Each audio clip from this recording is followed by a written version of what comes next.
I am Doc Opp, and that is short for Oppenheimer.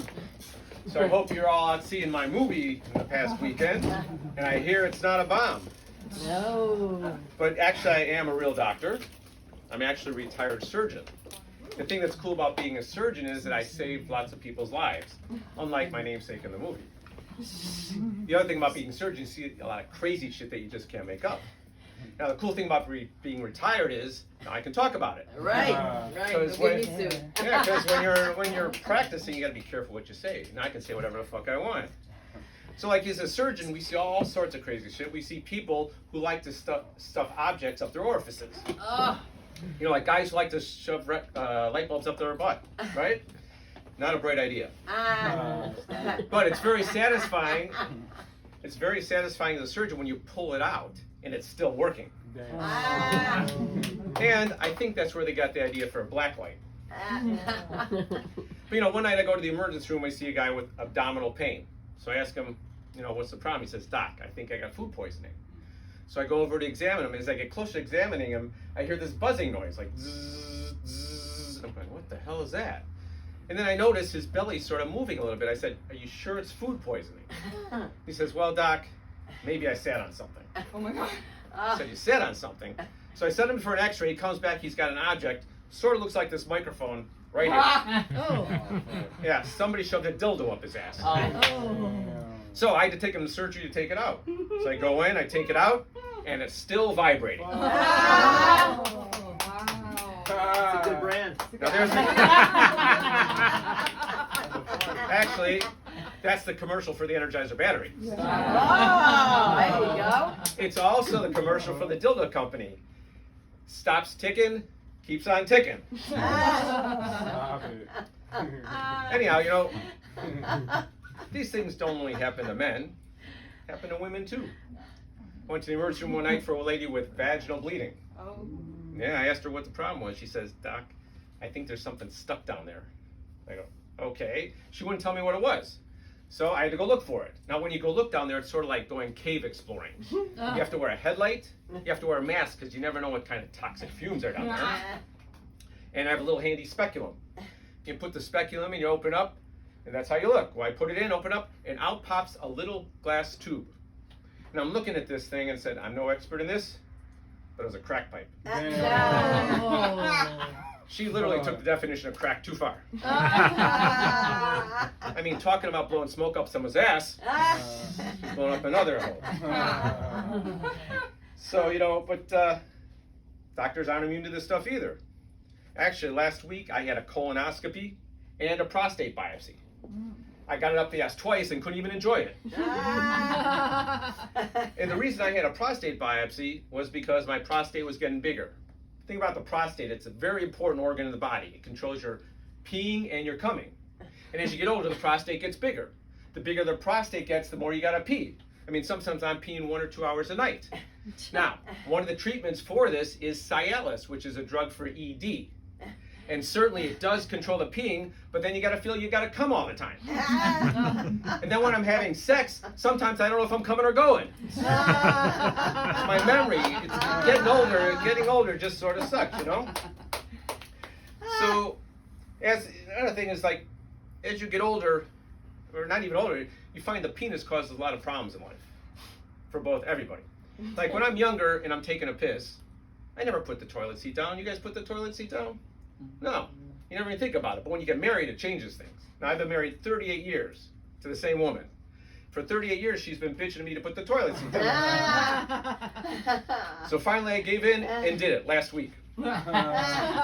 Sure enough, I get up in the middle of the night to take a piss, and I'm peeing, and all of a sudden it sounds like raindrops on the roof. I look down, yeah, I put the lid down. It's disgusting.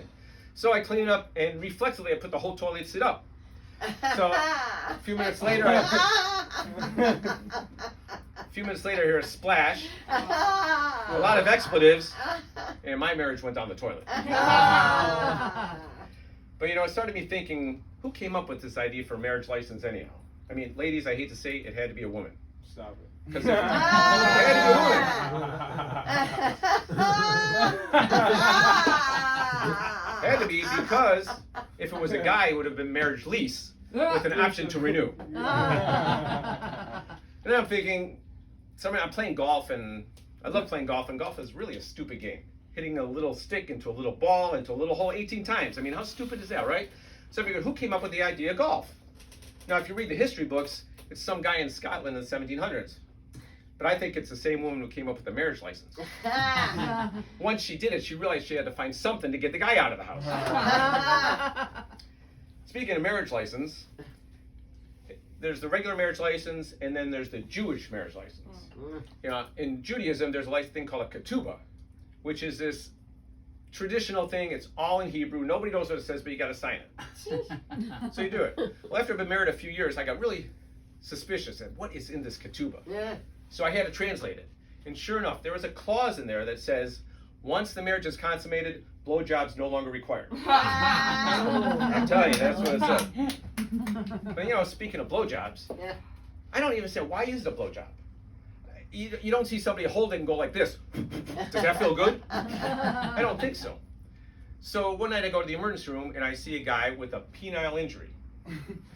You know, sometimes where people don't put stuff in their holes, they put their stuff in other holes. So I said, what's the problem? He says, Doc, I stuck my dick in a vacuum cleaner. And I'm thinking, why would a guy do that? Well, if you think about it, vacuum's got a long metal tube, it's got a strong suction, so it's got like getting that blow job or a suck job. So I said, well, what's the injury? So he pulls down his pants, he's got a little towel wrapped around, he takes it off, and the tip of his dick looked like shredded beef. Oh. I'm telling you, it was not good. So what he did was,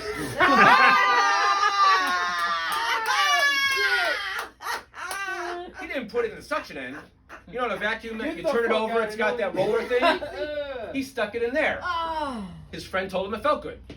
I'm telling you, you can't make shit like this up.